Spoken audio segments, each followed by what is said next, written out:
This is the TRU Leader Podcast. In today's episode, we talk about why being an empathetic leader is so vital in today's complex world and the role that empathy plays in creating healthy work cultures. Don't miss it. Welcome to the TRU Leader Podcast. I'm Dr. Tracy Christofferson. And I'm Michelle Trosit. We are life and business besties, leadership coaches and mentors, and polarity intelligence experts. We're the authors of Polarity Intelligence, The Missing Logic in Leadership, and co-founders of Missing Logic. We are here to help high-achieving leaders break through leadership norms that cause them suffering at work and home. If you're looking to elevate your leadership, increasing your productivity, effectiveness, and impact, and manage your health and well-being, spend quality time with those you love, and live your best life, then you are in the right place. Our goal in this podcast is to equip you with new ways of thinking and practical and tactical strategies for succeeding at work and thriving in life.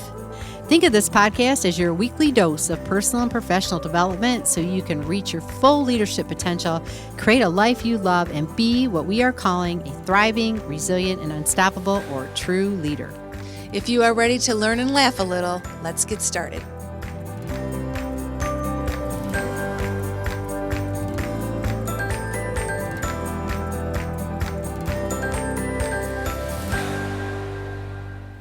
Hey, welcome to another episode of the TRU Leader Podcast with Michelle and Tracy. Ho, ho, ho, here I am. Here we are, laughing always. Oh, yes. Yeah. Wow. We've been in the studio doing some episodes. Yeah, this is actually the last one after several. Yeah. So yeah, it's fun. We get a little slap happy. You know, we just want you to know up front what you're stepping into. That's right. This podcast. That's right. This is the last one and the best. Yeah. I'm actually really excited to be talking about this topic today in our solo session. I am. I am excited. I would never guess that about her, that she would like empathy. Oh, empathy is so important. And I'm married to an empath. I know a lot about empathy. Yeah, but it's really important when it comes to leadership, and empathetic leadership specifically is what we're going to be talking about today. And I think empathy in the workplace has taken on a whole new meaning since the pandemic. It's really risen up there as a very important characteristic of a good leader today. Yeah, that's true.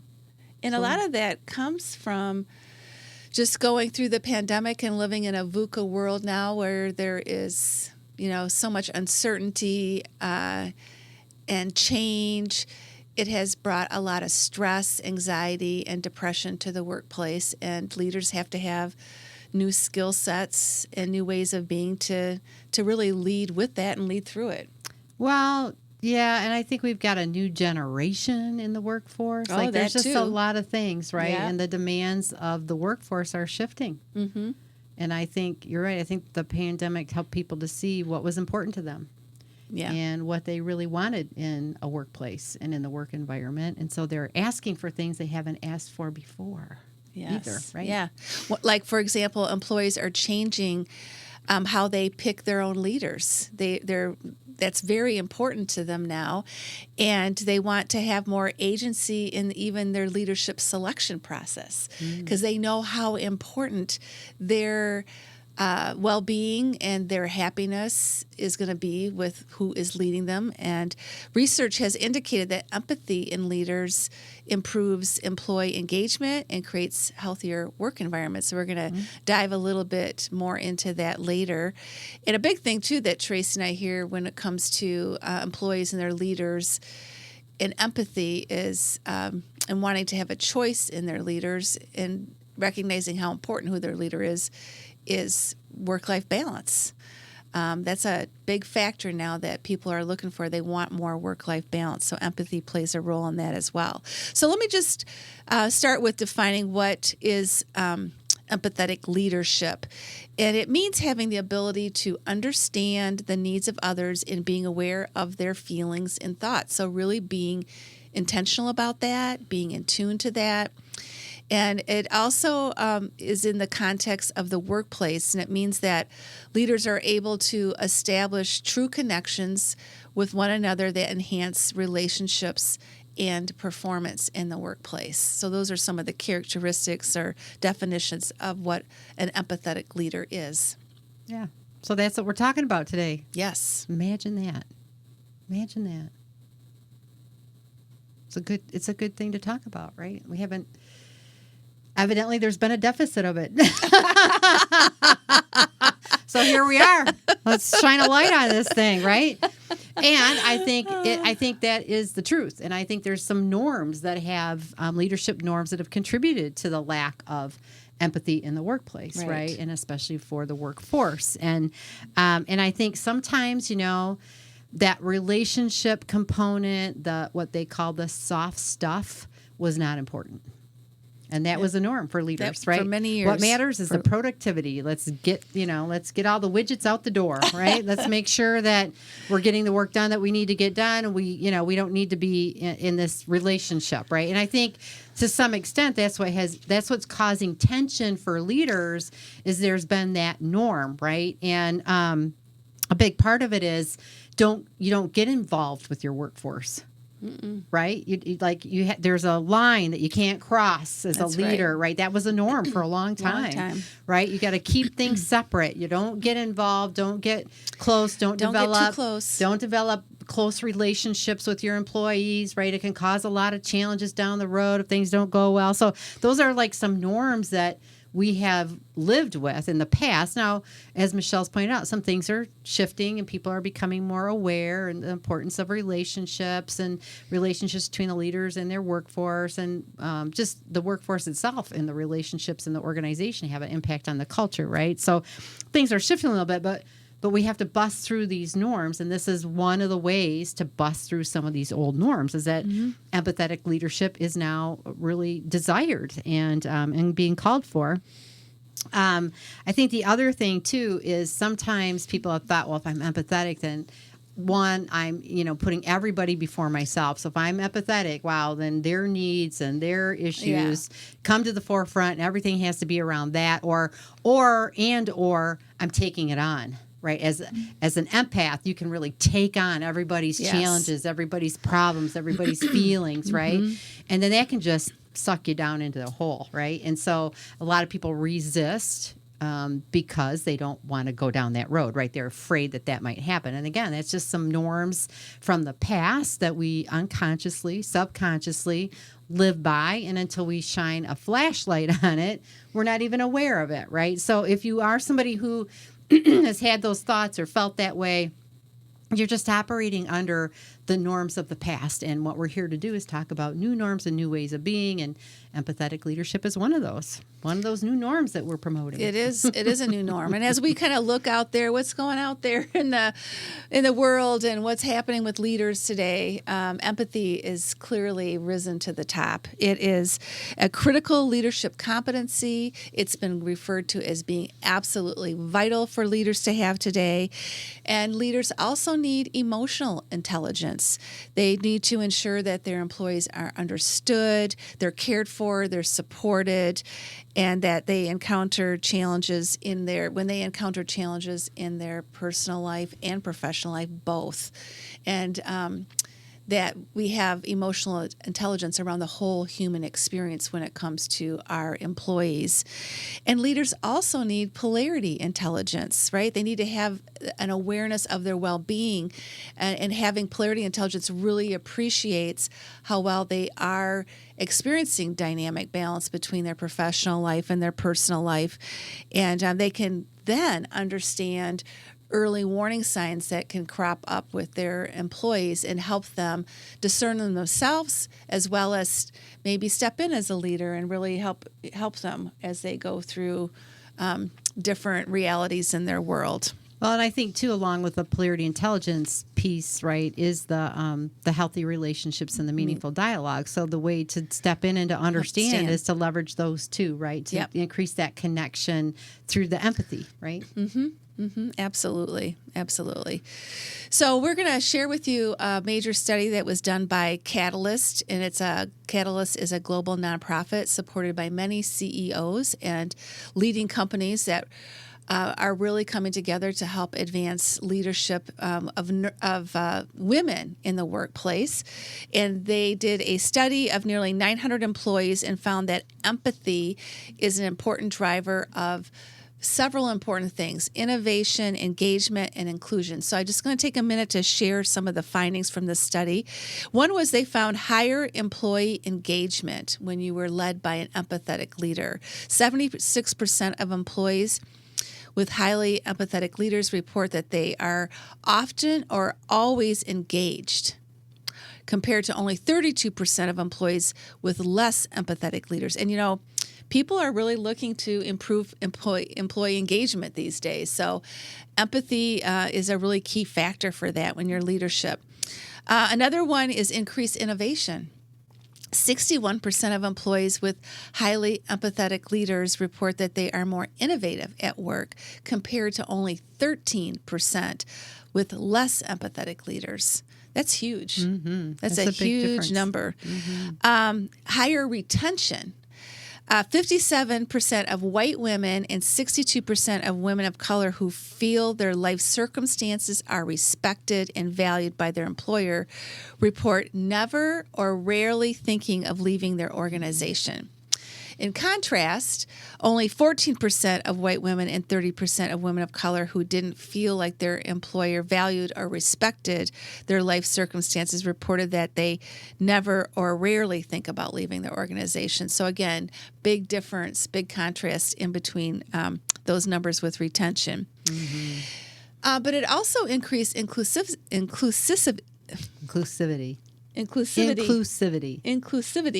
you go.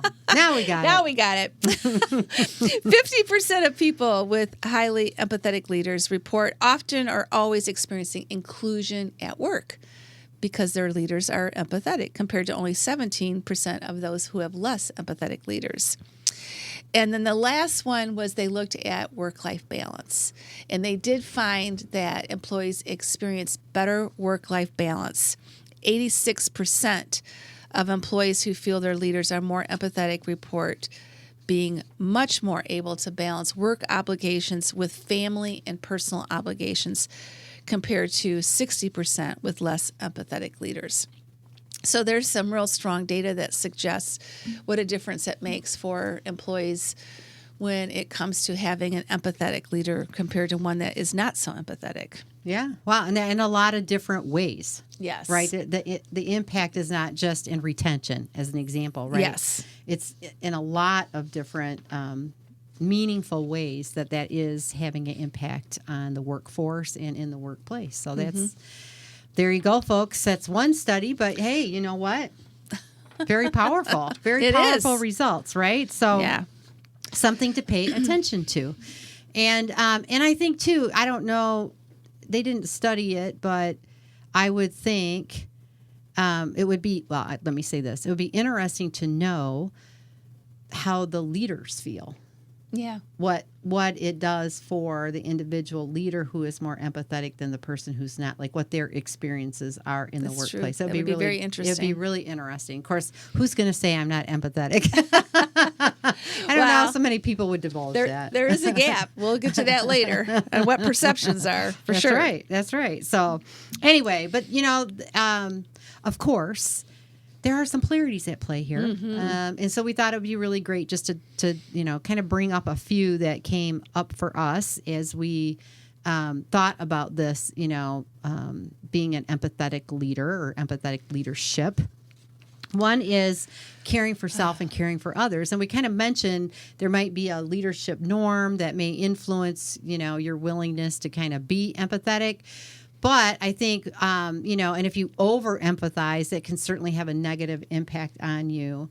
But I think a big part of caring for self and caring for others, one is just self-awareness and being empathetic to yourself. Empathy is good. Self-empathy first, right? And, our life experiences aren't that so much different, right? We all have challenges. We have personal lives. We have professional lives. And I think just, balancing that caring for yourself, caring for others is going to give you more energy, more ability to be empathetic. Definitely. The more you care for yourself, the stronger you are as an individual. And then that's just going to help you to increase your empathy if you're somebody that isn't a natural force for you, right? Like it's not something that is natural or occurs easily for you. And some people struggle a little bit with that. They do. We don't all have the same strengths, folks. That's just the truth, right? Right. Another one is candor and diplomacy. And this really is on a couple of different levels. One, it can be, leveraging candor and diplomacy to give feedback to your team, to your peers. Another can be to encourage your team members, the people that report to you, to be candid with you, to bring their voice, to share their experiences. And I always said, if you don't tell me, I can't do anything about it. So somebody might tag somebody as a non-empathetic leader, but if you're not sharing what you're feeling, what you're experiencing, they don't have the opportunity to be empathetic. So we really have to encourage it from that realm as well. And then I think, just fostering that in the team and creating that environment where candor and diplomacy is welcomed, where it can really open up the communication between a leader and the individual. I think that's a big thing. Well, that's really how you create this safe environment so you can expose your thoughts and your feelings, because people aren't going to do that if they don't feel safe. So how you communicate, and you do so in a very candid and diplomatic way, goes a long way. And it goes both ways. It goes both ways. Right? Both have to be candid and diplomatic, not one more than the other, right? So it's, again, creating that culture and that safe place for that to occur. And that's really even part of the, the meaningful dialogue. And then advocacy and inquiry. So again, both the individual and the leader need to leverage advocacy and inquiry. And you need to really encourage the team to advocate for themselves and advocate for them, right? So it just really helps for them to be able to feel like they can bring their perspective, bring their voice, bring their experience, advocate for what they're experiencing. And for you as a leader to leverage inquiry, to dig in, to try to really with the intention to learn and to listen and to be open to an experience that you might not be having, but that they are having, right? Exactly. So again, it's leveraging both of those in different ways, and for both the leader and the individual to be practicing that together. I think that really makes a big difference. And just leverage asking genuine questions because you really want to understand and you want to know what the situation is or what the experience is from somebody else's perspective. Yeah, it really shows you care. Just asking a simple question can really mean a lot. Oh, yeah. And I think I would venture to guess. Now, this is not a study. This is not scientific. But I think we're in this situation because we had an overemphasis on productivity to the neglect of relationships in the workplace. And that is a polarity that has to be leveraged and managed. And because we have not developed and had and this isn't in every organization, of course, but this large initiative and call for empathetic leadership leads us to believe, right? We've been in the downside of productivity to the neglect of relationships. And so this is something that, it is a both and one feeds the other. And like you said, right, when there's a more empathetic leader, then there's more innovation, there's more engagement, right? So it impacts the productivity. And so it is a both and to give a little bit more to strengthen the relationship side. It doesn't mean when you give attention to being an empathetic leader that you have to diminish what you're doing on the productivity side. It really is, how do we do both? And have both, right? So, and those skills can really help to grow the relationships in the team or with individuals, right? And then also structure and flexibility is another one. And I think this could also have been a bit of a leadership norm barrier to empathetic leadership, right? Because we have policies that have to be followed. There's structure, rules like leave work at work and leave home at home, and the two don't mix and don't get involved, and don't go over. Everybody treat everybody exactly the same, right? There's all these kinds of fears and things that, rule those kinds of policies. But what we're really looking for is both and. We're looking for structures that are good for the organization, for the leader, and for the employees, and the ability to be flexible when the flexibility is called for and detrimental to the health and well-being of the individual or the organization. So it is about both and it is having that empathy and that heart for the different individuals. And of course, we can't go to the nth degree for everybody, but it is, when it is called for, it's the ability to do that and to know and to be able to make that call when that's needed. And I think that that's just really a big part of it. And then again, it goes back to increased retention. There's just all the benefits related to that, right? So it's not about overemphasizing. So it's a fine balance. It is. It is a fine, and you got to find your way with it, right? And learning how to balance each of these different polarities and how to develop your empathy and express it in ways, right, that it can be received and all those pieces. And a big part of this is these are the polarities, but it also is about polarity intelligence, as we alluded to before. So it is about healthy relationships and meaningful dialogue and governing how you are in an organization as a leader by these principles. It's to live a principle-based leadership life, right? So that it just they kind of are your guardrails for who and how you are being with others and how you're engaging others, and always starting with intention. Yeah, it's almost they can provide the roadmap to becoming more empathetic. Sometimes you need tools, you need skills. Like you may say, how do I even do this? And so having some principles, to your point, Tracy, being principle-centered and just being highly aware of them, practicing them, it can really improve your skills at being empathetic. Yeah, it can. It can. So some of the ways that Tracy and I practice our own skills, and, we try to be empathetic with each other every day. All the time. I feel you. Oh, yes. Oh, yes. The first one is just to prioritize our own well-being. That's so important, which was the first polarity Tracy talked about, is caring for self, caring for other. And we know that if we don't take care of our own well-being, it's going to impact us individually, our teams, our clients. So that is a high priority. And to really be well aware of what the early signs are for burnout, and just keeping us balanced and keeping us dynamically balanced. Well, if you don't keep your cup full, you don't got anything to give. If you're drained, you can't be empathetic. You've got nothing to give, right? Yep. And so many leaders are there, right? They're burned out.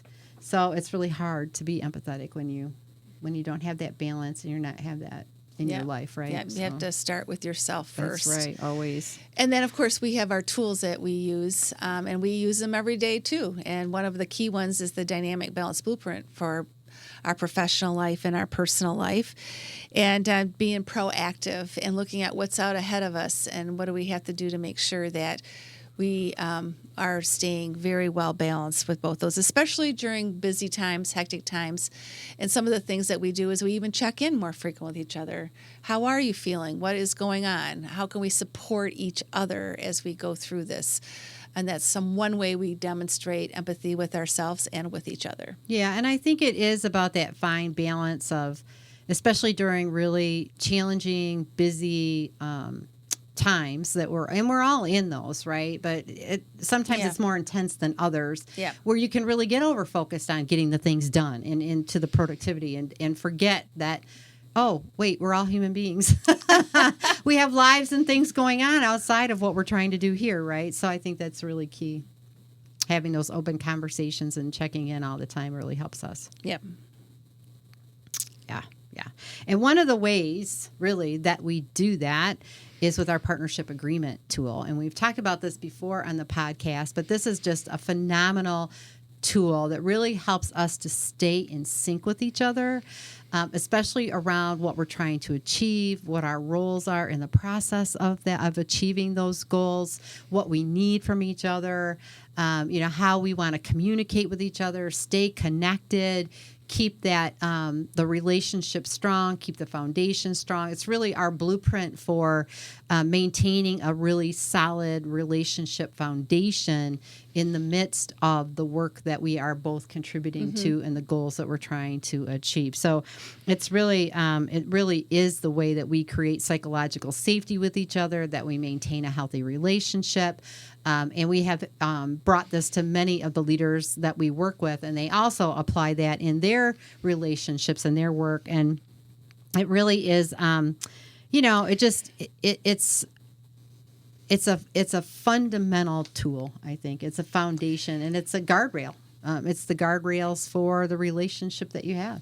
Well, one of the definitions of empathetic leadership I brought at the beginning was being able to understand another person. And so by having an agreement up front to even know what they're thinking, what's important to them, how can I support you, it helps become more empathetic versus never speaking to each other about it. Yeah, true. So one of the other things that that we practice or that we do, right, is just demonstrating kindness, caring for our dreams and our goals. And just, it's not all about business. It's about checking in on who we are, how we're growing and evolving individually, and just being aware of that and aware of the different influences in our lives. It really highlights the importance of just one-on-one relationships and connections. We connect with our employees, we connect with each other, checking in on how things are going. And really living the principles of healthy relationships. And it all begins with intention, right? The intention to remain human in the midst of change and challenge and progress, that it is all about we are people at the end of the day. And just really being present with each other, connecting with each other in that way. And I think living the principles of meaningful dialogue as well, right? So, and again, it starts with intention. So really just trying to leverage the advocacy for what we feel we need, the inquiry, with others around what they're experiencing, being candid and diplomatic, and just, monitoring those things that are happening and engaging in conversation and really gaining deeper, more meaningful understanding of what everybody's experiencing in the process, right? And sharing those experiences and really just listening to each other and hearing each other is really, really a key way that we do that. And then I think just leading by examples, like walking our talk. That's one of our core values in our business, is to walk our talk and to use all our tools and live all our principles. And folks, we're not perfect. I know you think we are. And we do a really great job of presenting that, don't we? But, we're human beings too. We have good days, bad days, challenges. We're always learning our lessons right along with everybody else. And I think it's just, it is because we're human, right? Yeah. And we just try to be in that humanness with each other and be empathetic with each other around whatever it is we're experiencing and whatever we're letting go of, whatever we're trying to step into, whoever we're trying to be, all the things, in being a true leader, and leading our organization that way. So, that's who it is and how we are. That's right. So, like to Tracy's point, living examples. What we do know is it does take it takes practice and action constantly, right? Yeah. To really hone those skills and to grow your empathy with yourself and with others. And this is important because there was a Harvard Business Review study that was done that really demonstrated that 78% of senior leaders acknowledge the importance of empathy, but only 47% believe their companies are effectively practicing it. So it's time just to do a check on yourself too. If I really believe in it, am I really practicing it? And that was in an article called Empathetic Leadership, How to Go Beyond the Lip Service of It. Yeah. So what we're bringing today, this is a leadership trend. There is a call for empathy in leaders and be able to bring empathy to their employees. But it can't just be a word that you say. You have to actually practice it. And we hope that some of the things we brought you today, that that we have tools that can help you do that, to be a role model and to create a culture of healthy relationships and meaningful dialogue. So they become the norm. Yeah. That becomes the norm. And to also prioritize your own well-being first so that you can show up and be that empathetic leader in the workplace. Yeah. It's one thing to know it's important. It's another thing to live it, right? Yes. Right. And I think that's where the tools and processes and, practices can really, really help. And I know that that's helped our TRU leaders in our programs as well, right? So, wow. Here we go. The end of another incredible episode. We're so grateful you were here today and listening in, no matter if it's, the day it broadcasts or 10 years from now. Welcome. Thanks for being with us. We do so appreciate you. And we hope that you got some value out of today's episode. And if you did, please share it with others. Please leave a review, a comment for us, and let us know what you're walking away with from today and how we are helping you grow and evolve as a TRU leader. So you don't miss any of these incredible episodes, make sure that you subscribe on your favorite podcast channel, or you can also subscribe on our YouTube channel, especially if you like to watch the videos. And, again, we just really appreciate you. We're so grateful for you. And until next time, stay safe and stay healthy. So how do you navigate the challenges in your relationships at work, reduce stress, and ensure that those relationships remain strong and effective? The best way is to use a tool that fosters collaboration, empathy, and communication, and mitigates conflict before it happens. A tool that clarifies expectations, outlines responsibilities, and establishes guidelines for the relationship. We have just the tool for you. The Partnership Agreement Tool is the most effective tool for establishing and maintaining your most important relationships. From routine check-ins to progress tracking and conflict resolution, this tool supports you every step of the way.